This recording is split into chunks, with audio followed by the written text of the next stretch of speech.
మీకు ముందే ఒక కాషన్ ఇస్తున్నా. ఈ వీడియోలో 1, 2 బ్యాడ్ వర్డ్స్ వాడుతున్నా. ఆల్రెడీ ఒక పెద్ద మనిషి బ్యాడ్ వర్డ్స్ యూజ్ చేసిండు. ఆ బ్యాడ్ వర్డ్స్ ఏంటి, ఎందుకు వాడాల్సొచ్చిందని చెప్పి ఎక్స్‌ప్లెయిన్ చేస్తూ నేను వాడిన bad words. So please be cautious. Anudeep Katikala.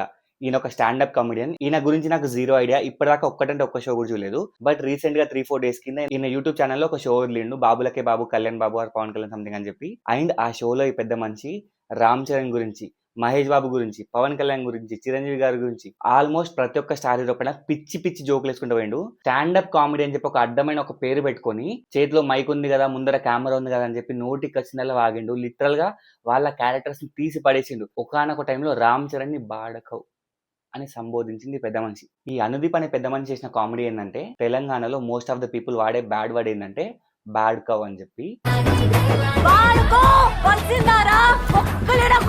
ఏంద్రా హీరోనా నువ్వు? బాడాకవ్ బటనే. ఈ పెద్ద మనిషి వచ్చేసి ఈ బ్యాడ్ కవ్ దాని మీనింగ్ ఎక్స్ప్లెయిన్ చేసిండు. మొగోళ్ళ కంటే ఆడోళ్ళ జీతం ఎక్కువ ఉంటే ఈ మొగోడిని బ్యాడ్ కవ్ అంటారంట. ఈ కాంటెక్స్ట్ లో రామ్ చరణ్ కంటే ఉపాసన ఆస్తులు ఎక్కువ ఉన్నాయి. రామ్ చరణ్ టర్న్ ఓవర్ ఒక 500-600 కోట్లు ఉంటే ఉపాసన టర్న్ ఓవర్ ఒక 2-3 వేల కోట్లు ఉంటదంట. సో ఇక్కడ రామ్ చరణ్ బ్యాడ్ కవ్ అని చెప్పి ఆయన పెద్ద మనిషి సంబోధించింది. Basically, I want to become Ram Charan. Ram Charan's biggest movie in his career was Triple R. Then budget 450 crores. Upasana's net worth at the time of marriage was 2,500 crores. I'm not calling Ram Charan a Badako. Obviously not. But I think he's a feminist, yes. Pellam kalle pisukkunnadu. Anna double ante peskalu mari. In fact feminism support చేసే ప్రతి ఒక్కరు కూడా bad కవే అంట. వీళ్ళు comedy చేస్తాం అనే పేరుతో పిచ్చి పిచ్చిగా వాగుతుంటే దాన్ని కామెడీలా యాక్సెప్ట్ చేసి జనాలు నవ్వుతున్నారు. స్టాండప్ కామెడీలో జనాలు నవ్వుతున్నారు. అసలు ఎందుకు నవ్వుతున్నారో వాళ్ళ కూడా ఒక అండర్స్టాండింగ్ లేదు. నీకు నిజంగా దీనిపైన కామెడీ చేయాలనుకుంటే నీ పని నువ్వు కామెడీ చేసుకో బై. ఎందుకు హీరోస్ మీద పడుతున్నావు నాకు అర్థం కావట్లేదు. హీరోస్ పైన సెటైర్ వేయడం, వాళ్ళ పైన కామెడీ చేయడం ఇస్ అబ్సల్యూట్లీ ఫైన్. బట్ వాళ్ళ పర్సనల్ లైఫ్ లోకి వెళ్ళి హీరో కంటే వాళ్ళ వైఫ్ ఎక్కువ సంపాదించింది కాబట్టి వీడు ఇప్పుడు బ్యాడ్ కవ్ అని చెప్పి పిల్లడం ఎట్లా యాక్సెప్ట్ చేస్తారు అసలు మీరు చూసిన వాళ్ళు? ఆ రోజు ఆ షో చూస్తున్న ఏ ఒక్కడు కూడా దానికి అగెనెస్ట్ గా మాట్లాడలేకపోయాడు. అప్పటిదప్పుడే వాడికి ఒక వార్నింగ్ ఇచ్చి లిమిట్స్ క్రాస్ చేస్తున్నావు, సో బీన్ లిమిట్స్ అని చెప్పి ఒక వార్నింగ్ ఇచ్చుంటే అక్కడికి ఆగిపోతుండే. బట్ వీళ్ళు ఇంకా ఎంకరేజ్ చేస్తారు ఆడియన్స్.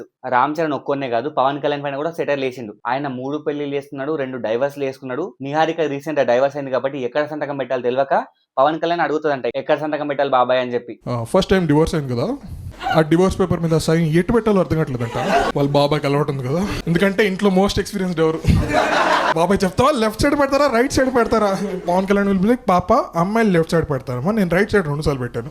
వాళ్ళ పర్సనల్ లైఫ్ లోకి మీరు ఎందుకు దూరుతున్నారు? పెళ్లి అనేది ఒక పర్సనల్ పాయింట్ కదా, మీరు ఎందుకు దూరుతున్నారు నాకు అర్థమవుతలేదు. ఇదా స్టాండప్ కామెడీ? దీన్ని ఎంకరేజ్ చేస్తాం మనం? నాకు అర్థం కావట్లేదు. నాకు తెలిసి ఇప్పుడు వస్తున్న ఏ స్టాండప్ కామెడీలో కూడా ఒక జెన్యూన్ ఒక ఆర్గానిక్ కామెడీ లేదు. Most of the time double meaning jokes ఉంటాయి, విచ్ ఇస్ ఒక లెవెల్ వరకు ఫైన్. ఇది ఒక్కటే కాదు, నరేష్ ఉన్నారు కదా మన యాక్టర్ సీనియర్ నరేష్ గారు, ఆయనని సంబోధిస్తూ ముసల్ నరేష్ అని చెప్పి పలకరించాడు. ఒరే ఆయన ఎంత గ్రేట్ ఆర్టిస్ట్, ఆయన పర్సనల్ లైఫ్ గురించి లిటరల్గా మనకు అనవసరం. ఆయన 2 పెళ్లిలు చేసుకుందా, 3 పెళ్లి చేసుకుందా, మళ్ళీ పెళ్లి అని చెప్పి 3 చేసినా మనకు అనవసరం. Is a great actor. అలాంటి యాక్టర్ ని పట్టుకొని ముసల్ నరేష్ అని చెప్పి పిలుస్తుంది పెద్ద మనిషి. Be like Kalyan Babu, not Naresh. ముసల్ నరేష్, నాట్ అల్లర్ నరేష్. ఎందుకు సీనియర్ నరేష్ అని పిలవలేవా? అల్లర్ నరేష్ అని చెప్పి ఎంత ముద్దు పిలుచుకుంటాం. ఈ పెద్ద మనిషిని సీనియర్ నరేష్ నువ్వు పిలవలేవా? కృష్ణ కొడుకు అని చెప్పి ముసల్ నరేషా? మీ నాన్న ముసలోడు కాదా, అట్లే పిలుస్తా ముసలోడు అని చెప్పి. ఆల్రెడీ పెద్ద మనిషి కుత్త చెక్కేస్తున్నారు. నేను ఈ వీడియో ఎందుకు వేస్తున్నా అంటే, చెప్పేటోడు కాదు వినేటోడికి బుద్ధి ఉండాలి. వినేటోడు ఎరిపప్ప అంటే చెప్పేటోడు 100 చెప్తాడు. మన వినేటోళ్ళకి మన బుద్ధి ఉండాలి. ఇట్లాంటి పిచ్చి పిచ్చి కామెడీ చేసినప్పుడు స్టాండ్ తీసుకొని అగెన్స్ట్ గా మాట్లాడాలి. ఇది ఎంకరేజ్ చేసిన రోజులు యాక్టర్స్ పైన కాదు, రేపటి రోజు మీ పైన కూడా కామెడీ చేస్తాడు. ఆడియన్స్ పైన కామెడీ చేస్తాడు. ఆడియన్స్ పైన కామెడీ చేయడం తప్పు కాదు, బట్ పర్సనల్ లైఫ్ లోకి వెళ్ళి కామెడీ చేస్తాడు, అది తప్పు. దీన్ని ఆపాలి ఆపాలి ఆపాలి.